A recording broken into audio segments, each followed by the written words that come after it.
नमस्कार दोस्तों, स्वागत है आपका अपना यूट्यूब चैनल टुडे एग्जाम पर। दोस्तों जैसा कि आज है आपका 14 जून 2023 और आज जो है एमटीएस का एग्जाम था। थर्ड शिफ्ट की भी एग्जाम समाप्त हो गई है। थर्ड शिफ्ट के एग्जाम में जीके जीएस के सेक्शन से जो भी प्रश्न पूछे गए सभी 100% ओरिजिनल प्रश्नों के साथ साथ इंपॉर्टेंट एक्स्ट्रा फैक्ट भी लेकर के आ गया हूं। दोस्तों जैसा कि आप जानते हैं मैं आपको इंपॉर्टेंट एक्स्ट्रा फैक्ट देता हूं जो आपके एग्जाम में हूबहू देखने को मिल जाती है। तो चलिए दोस्तों शुरू करते हैं आज का ये वीडियो। पहला जो प्रश्न पूछा गया था, सर्वप्रथम लोकसभा का गठन कब किया गया था। देखिए सर्वप्रथम लोकसभा का गठन 13 अप्रैल 1952 ईस्वी को किया गया था। लोकसभा को संसद में निम्न सदन कहा जाता है। क्या कहा जाता है? निम्न सदन कहा जाता है। लोकसभा में मैक्सिमम नंबर ऑफ जो सदस्य होते हैं कितने होंगे तो 550 होते हैं। ठीक है, इसमें अलावा जो लोकसभा में 530 मेंबर है ये राज्यों से आते हैं और 20 मेंबर जो है ये केंद्र शासित प्रदेश यूनियन टेरिटरीज के लिए जो है आरक्षित रखा गया है। तो ये बात भी आपको ध्यान रखना है। इसके अलावा राज्यसभा का गठन भी आपसे पूछा जाता है, तो ये भी 1952 में ही हुआ था। अब हम लोकसभा को पूरा एनालाइज करेंगे। लोकसभा के प्रथम अध्यक्ष कौन थे? गणेश वासुदेव मावलकर। अगर आपसे प्रथम उपाध्यक्ष पूछे तो अनंत संयम जो है लोकसभा के प्रथम जो है वाइस प्रेसिडेंट थे यानी उपाध्यक्ष थे, तो इसे भी ध्यान रखेंगे। इसके अलावा जो वर्तमान में लोकसभा चल रही है ये आपका 17वीं लोकसभा चल रही है। कैमी लोकसभा चल रही है? 17वीं लोकसभा चल रही है, जिसके वर्तमान अध्यक्ष कौन है? ओम बिरला है। तो ये बात भी आपको ध्यान रखना है। इसके अलावा 2024 में फिर से चुनाव जो है करीब है अगले साल। इसके अलावा लोकसभा में न्यूनतम उम्र सीमा जो है एंट्री के लिए कितनी चाहिए? 25 वर्ष। और राज्यसभा में न्यूनतम उम्र सीमा का जो है कोरम कितना रखा गया है? तो 30 वर्ष। लोकसभा में जो अधिकतम सदस्यों की संख्या है 550 और राज्यसभा में जो अधिकतम सदस्यों की संख्या है 250। तो दोनों बात ध्यान रखेंगे। इसके अलावा लोकसभा में पहले प्रेसिडेंट के द्वारा आर्टिकल 331 के द्वारा 2 एंग्लो इंडियन की नियुक्ति की जाती थी, लेकिन 104वां संविधान संशोधन के द्वारा इस प्रकार के प्रावधान को हटा दिया गया एंग्लो इंडियन वाला। साथ ही साथ 104वां संविधान संशोधन के द्वारा लोकसभा में अनुसूचित जाति और जनजाति के जो आरक्षण था उनको 10 वर्ष के लिए और इंक्रीज कर दिया गया। तो इन दोनों बात को आपको ध्यान रखना है।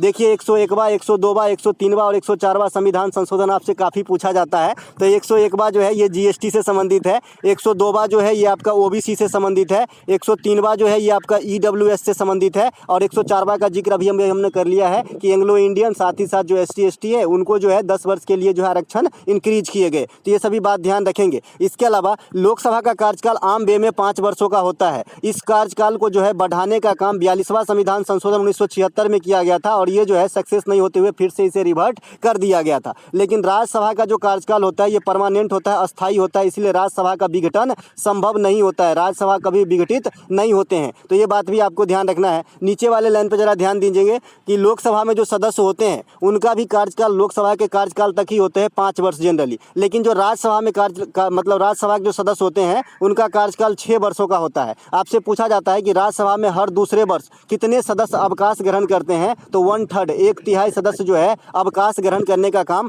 करते हैं। लोकसभा, राज्यसभा और राष्ट्रपति है ना, ये संसद के अभिन्न अंग है भारत में। तो ये बात भी ध्यान रखेंगे। राज्यसभा के अंदर जो 250 सदस्य हैं इनमें से 238 है ये चुनाव के द्वारा और 12 जो है राष्ट्रपति के द्वारा मनोनीत किए जाते हैं। देखिए संसद से संबंधित आर्टिकल भी आपके एग्जाम में पूछे जाते हैं। तो मैंने आपको बताया है 79, 80 और 81। देखिए 79 में संसद की जिक्र किया गया है, 80 में राज्यसभा का और 81 में लोकसभा का जो है वर्णन किया गया है। तो इसको मैंने सरल एक वर्ड दिया है, इनसे आप रिलेट कर सकते हैं 79, 80 और 81 को। सरल, स से संसद, र से राज्यसभा और ल से लोकसभा। ठीक है, एक प्रश्न और पूछा जाता है कि लोकसभा में गणपूर्ति के लिए कोरम क्या है, तो 1/10 कोरम है। तो इसे भी बात आपको ध्यान रखना है। कोई विधेयक धन विधेयक है या नहीं, ये जो फैसला है लोकसभा का अध्यक्ष यानी स्पीकर लेते हैं, जैसे अभी वर्तमान में ओम बिरला है। इसके अलावा ज्वाइंट सीटिंग जो लोकसभा का और राज्यसभा का होता है ये कौन बुलाते हैं, तो ज्वाइंट सीटिंग बुलाने का काम जो है प्रेसिडेंट करते हैं आर्टिकल 108 के थ्रू, लेकिन इसकी अध्यक्षता जो है स्पीकर महोदय करते हैं। तो ये सभी बात लोकसभा और राज्यसभा के बारे में जरूर ध्यान रखेंगे।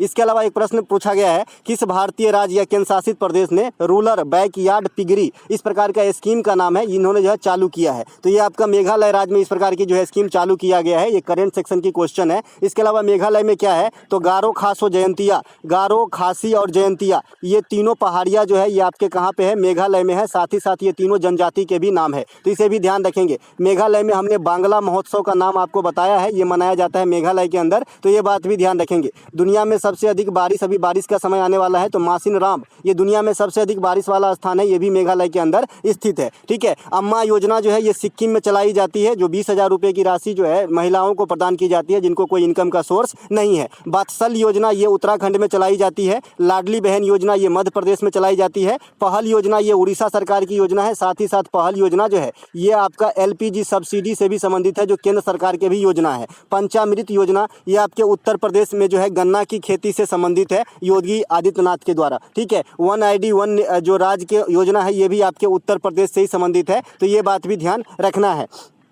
इसके अलावा T20 वर्ल्ड कप 2022 इंग्लैंड ने किसे हराकर चैंपियन बना था? तो फाइनल में इंग्लैंड और पाकिस्तान पहुंचे थे, तो पाकिस्तान हारेगा तब ना इंग्लैंड जीतेगा, तो पाकिस्तान को हराया था, तो पाकिस्तान रनर अप रहे थे T20 वर्ल्ड कप 2022 के। ठीक है, इसके अलावा ICC वर्ल्ड कप 2019 इसके भी विजेता इंग्लैंड ही है, तो इसको जो है न्यूजीलैंड को हराया था, तो ये बात भी ध्यान रखना है। अब थोड़ा करंट में आ जाते हैं। T20 महिला वर्ल्ड कप 2023 अभी संपन्न हुआ फरवरी महीने में, तो ये ऑस्ट्रेलिया जीते हैं और किसको हराए हैं? तो अफ्रीका को। और ये कहाँ पे हुआ था? तो ये साउथ अफ्रीका में ही हुआ था, तो इसे भी ध्यान रखेंगे। इसके अलावा ICC अंडर 90 वर्ल्ड कप 2023 महिला वाला, इसमें महिला शब्द ऐड कीजिए, ये पहली बार ही इस प्रकार का जो है वर्ल्ड कप कराया गया अंडर 90 वाला महिलाओं का, और इनके विजेता भारत है। किसे हरा के? इंग्लैंड को हरा के। कहाँ हुआ था? साउथ अफ्रीका में ही हुआ था। इसके अलावा जो ICC वर्ल्ड कप 2023 अभी होना है ये आपका भारत में ही होगा, और ये भारत पूर्णतः मेजबानी करने का जो है ये पहली बार इनको अवसर मिला है। इससे पहले जो है कंबाइंड रूप से मेजबानी कर चुके हैं। ठीक है, इसके अलावा ICC मैं ये भी बता रहा हूँ, ICC अंडर 90 जो पुरुष वाला वर्ल्ड कप हुआ था 2022 के अंदर,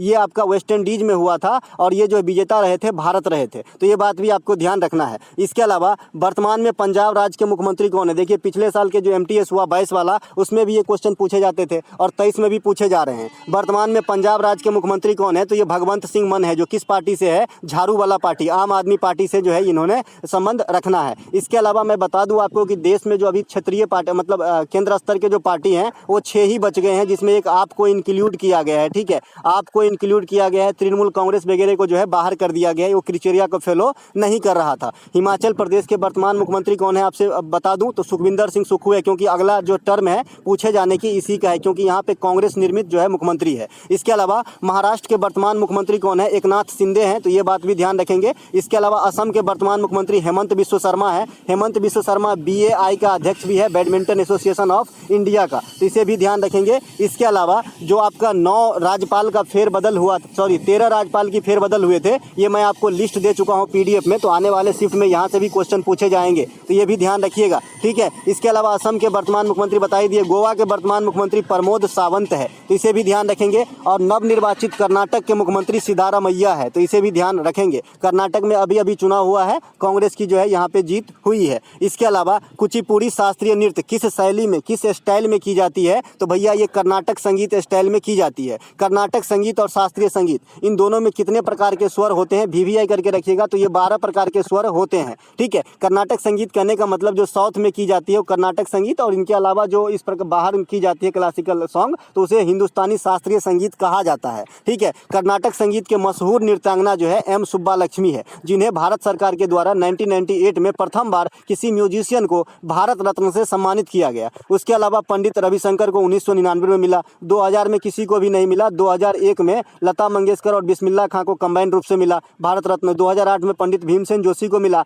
और 2019 में भूपेन हजारिका साहब को मिला। तो ये 6 कैरेक्टर हैं जो भारत रत्न से संबंधित है, जिनको भारत रत्न प्राप्त हो चुका है। 1999 में भारत रत्न विजेता पंडित रविशंकर जो सितार से संबंधित थे, इनको ग्रैमी अवार्ड भी मिल चुका है, और प्रथम बार इंडिया के लिए कोई ग्रैमी अवार्ड जीता था, तो इन्होंने भी ये बात भी आपको ध्यान रखना है। ठीक है, इसके अलावा धर्म से संबंधित आर्टिकल कहाँ से कहाँ तक है? आज ही हमने बताया था फंडामेंटल राइट के अंदर, तो 25 से लेकर 28 तक ये धार्मिक स्वतंत्रता से संबंधित जो है आर्टिकल है। फंडामेंटल राइट की जो आर्टिकल चलती है ये 12 से लेकर 35 तक के बीच में है, और इसे भाग 3 में रखा गया है ना। इसे भारतीय संविधान का मैग्ना कार्टा भी कह देते हैं, तो इसे भी ध्यान रखेंगे। इसके अलावा राइट टू इक्वलिटी जो समानता का अधिकार है, ये आर्टिकल 14 से 18 के बीच में है। जैसे 14 में समता का अधिकार, 15 में जाति लिंग धर्म आदि के आधार पर भेदभाव निषेध है, 16 में अवसरों की समानता है, 17 में छुआछूत का अंत है और 18 में उपाधियों का अंत है। 19 जो है प्रेस की स्वतंत्रता है, इसमें भी कई सारे चीज़ है। आप इंडिया में कहीं भी घूमिए, कहीं भी घर बनाइए, शांतिपूर्ण ढंग से बैठक कीजिए, बाक एवं अभिव्यक्ति का अधिकार है। इसके अलावा प्रेस वगैरह जो है इसी में चलती है। तो ये आपका 19 के अंदर सभी जो है प्रावधान किए गए हैं। इसके अलावा 20 और 22 सजा आदि के मामले में छूट है। 22 जो है आपको अपने पसंद की, अपने बचाव में वकील या फिर लॉयर को हायर करने की सुविधा देती है। 20 जो है अपने आप के खिलाफ गवाही देने से निषेध करा गया है। 23 और 24 जो है शोषण के विरुद्ध अधिकार है, जिसमें 23 मानव तस्करी पे रोक है और 24 जो है बाल श्रम पे निषेध है, जिसमें 14 वर्ष से कम उम्र के बच्चे किसी कल कारखाने में काम पे नहीं लगाए जाते हैं। 29 और 30 जो है ये अल्पसंख्यक हित है। इसका मतलब जो SC ST समुदाय के लोग हैं उनके अपने पसंद की शिक्षा आदि ग्रहण करने की पूर्णतः छूट है। अनुच्छेद 32 जो है ये संवैधानिक उपचारों का अधिकार है। इसके तहत सुप्रीम कोर्ट 5 रीट जारी करते हैं। इसके अलावा जो आपका कोई भी आदमी की मौलिक अधिकार के हनन होते हैं तो सुप्रीम कोर्ट पहुंचते हैं। सुप्रीम कोर्ट में आप लेटर ओनली इंग्लिश भाषा में अर्जी दे सकते हैं, तो ये बात भी समझ लीजिए। और साथ ही साथ संवैधानिक उपचारों को जो है अधिकार को भीमराव अंबेडकर साहब संविधान का आत्मा कहा था, ठीक है। वैसे प्रस्तावना को संविधान का कुंजी कहा जाता है, तो ये बात भी ध्यान आपको रखना है। इसके अलावा मिल्खा सिंह किस खेल से संबंधित है, ये आपसे पूछा गया है। तो मिल्खा सिंह जो है ये एक भारतीय फराटेदार धावक थे। पान सिंह तोमर स्टीपल चेस से संबंधित है। अगला नंबर इसी पान सिंह तोमर का है। इरफान खान का पिक्चर है पान सिंह तोमर, है ना। तो ये जो है स्टीपल चेस से संबंधित है, तो इसे जरूर ध्यान रखिएगा, VVI कर लीजिएगा। मिल्खा सिंह को फ्लाइंग सिख कहा जाता है। ये जो है पाकिस्तान के प्रधानमंत्री जो है इस प्रकार को उपाधि इनको दिए थे। The race of my life ये मिल्खा सिंह की पुस्तक है। अगली जो नंबर है इस किताब से इनका भी नंबर है, तो ध्यान रखिएगा। इन्होंने 1960 और 1964 में ग्रीष्मकालीन ओलंपिक की जो है अगुवाई की थी, तो ये बात भी आपको ध्यान रखना है। इसके अलावा वेम्पति चिन्ना सत्यम, पहले प्रैक्टिस सेट में बता रखे भैया, वेम्पति चिन्ना सत्यम किस नृत्य शैली से संबंधित है, तो ये कुचिपुड़ी नृत्य से संबंधित है। कुचिपुड़ी कहाँ का नृत्य है, तो आंध्र प्रदेश का नृत्य है। भरतनाट्यम कहाँ का है, तमिलनाडु का है। मोहिनीअट्टम केरल का, कथकली केरल का, सतरिया असम का, मणिपुरी मणिपुर का, ओडिसी ओडिशा का और कथक नॉर्थ इंडिया का। तो ये सभी के सभी 8 शास्त्रीय नृत्य आपको जरूर ध्यान रखना है। इसके अलावा छऊ को शास्त्रीय नृत्य का दर्जा दी जाने की बात करी गई थी, लेकिन पास नहीं हुआ। छऊ जो है 3 स्टेट में आपको देखने को मिल जाता है, ओडिशा में, पश्चिम बंगाल में और झारखंड में। तो इन्हीं बात भी ध्यान रखना है। इसके अलावा जो कुचिपुड़ी से अन्य कैरेक्टर हैं, राधा रेड्डी, राजा रेड्डी, वेदांतम सत्यनारायण, ये सभी के सभी कुचिपुड़ी के नृत्य से संबंधित है। इसके अलावा यामिनी कृष्णमूर्ति, पद्मा सुब्रमण्यम, टी बाला सरस्वती, ये सभी के सभी भरतनाट्यम से संबंधित है। गुरु विपिन सिंह, झावेरी बहन, गोपाल सिंह, चारू माथुर, कला देवी, बिंबावती देवी, ये सभी के सभी मणिपुरी नृत्य से संबंधित है। वैष्णव संत शंकर देव को सतरिया नृत्य का संचालक माना जाता है, जो असम से रिलेटेड है और सभी शास्त्रीय नृत्यों में सबसे लेटेस्ट शास्त्रीय नृत्य है। तो ये बात भी आपको ध्यान रखना है, ठीक है। मैंने आपको कुछ क्लू बता रखा है कि जो झावेरी बहन है, जो सिंह सरनेम है वो मणिपुरी के साथ जाइए, जो महाराज सरनेम है इसको जो है आप कथक के साथ ले जाइए, है ना। जो रेड्डी फैमिली है वो आपको ले जाना है कुचिपुड़ी के साथ। इस प्रकार से जो महापात्रा सरनेम है ये आपको ओडिसी के साथ ले जाना है। तो इस प्रकार से आपको कुछ क्लू है जो एग्जाम के अंदर काम आएगी। अगला प्रश्न है, मौद्रिक नीति किसके द्वारा बनाया जाता है। देखिए सब दिन बताते आए हैं, मौद्रिक नीति, रेपो दर, रिवर्स रेपो दर, CRR, SLR, ये साख सृजन, ये सब RBI का काम है, तो RBI हो जाएगा, reserve bank of India. RBI की स्थापना किस आयोग के द्वारा हुआ था, तो हिल्डन अंग आयोग के द्वारा 1935 में किया गया था। RBI का राष्ट्रीयकरण 1949 में किया गया था, तो ये बात भी ध्यान रखेंगे। RBI का हेडक्वार्टर जो है ये मुंबई में स्थित है। RBI को भारत में बैंकों का बैंक कहा जाता है, अंतिम ऋणदाता बैंक कहा जाता है, तो ये बात भी आपको ध्यान रखना है। केंद्रीय बैंक, बैंकों का बैंक और अंतिम ऋणदाता बैंक, 3 उपाधि जो है RBI के लिए।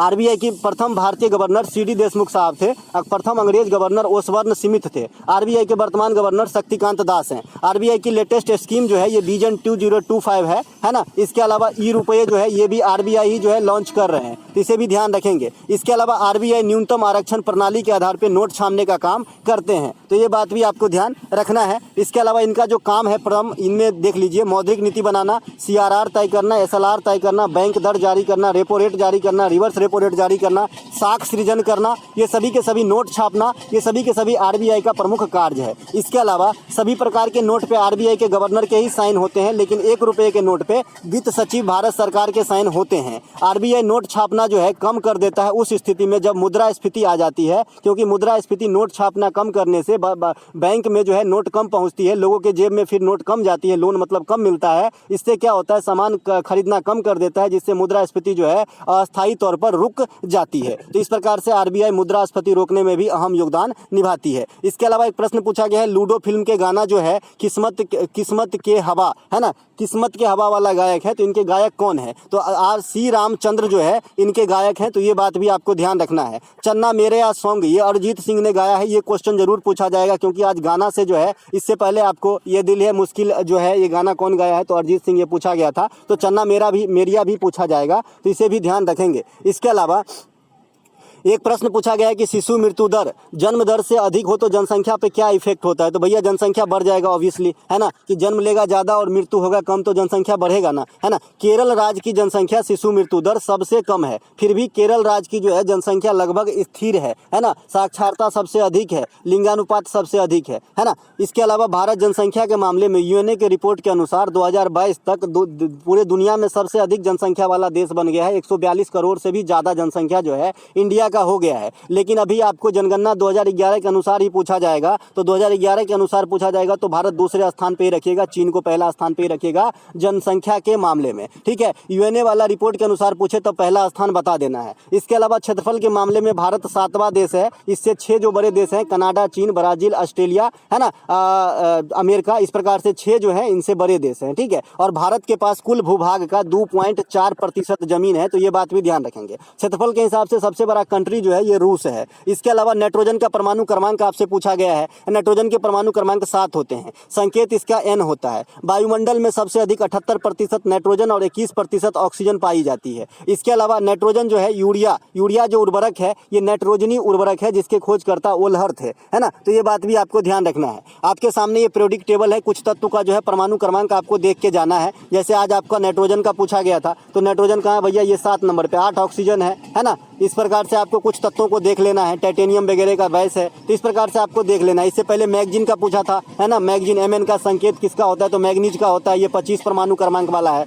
और नीचे जो आप देख रहे हैं लेंथेनाइट और एक्टियोनाइट तत्व को जो है पीरियोडिक टेबल में नीचे रखा जाता है। पीरियोडिक टेबल में टोटल 118 तत्व हैं, जिसमें 91 मेटल है, 20 नॉन मेटल है, और आपका जो है 7 जो है अर्धचालक है या उपधातु है। तो इस प्रकार से 118 तत्व हैं। पीरियोडिक टेबल में 18 समूह है और 7 आवर्त है। खोजकर्ता आधुनिक वाले के मौसले हैं। तो ये सभी बात आपको ध्यान रखना है, परमाणु क्रमांक पर आधारित होती है। इसके अलावा गोताखोरों द्वारा जो सांस लेने के लिए इस्तेमाल किया जाता है, तो वैसे तो हम जनरली ऑक्सीजन ही लेते हैं, लेकिन जो गोताखोर होते हैं वो आपका ऑक्सीजन के साथ हीलियम गैस को मिला के गैस को पतला कर देता है, ताकि सांस लेने में कोई भी तकलीफ न हो बहुत गहराई के अंदर। इसके अलावा मुगल काल में किस प्रकार के टैक्स को जबरदस्ती वसूली जाती थी, तो मुगल काल में जो है जजिया कर और जकात कर फेमस था। तो जकात कर मुसलमानों से और जजिया कर जो है गैर मुसलमानों से ली जाती थी। तो ये आपका राइट आंसर हो सकता है। बताइएगा कि ऑप्शन में क्या था। शिवाजी के काल में 2 टैक्स लिए जाते थे, चौथ और सरदेश मुखी, मराठों काल में। तो ये बात भी आपको ध्यान रखना है। तो दोस्तों ये थे आज के थर्ड शिफ्ट में आए हुए प्रश्न जो भी मुझे प्राप्त हुआ। अगर और प्रश्न प्राप्त होगा तो मैं जो कंबाइंड शिफ्ट वाला वीडियो है उसमें इंक्लूड कर दूंगा। मिलेंगे अगले वीडियो में, तब तक के लिए जय हिंद।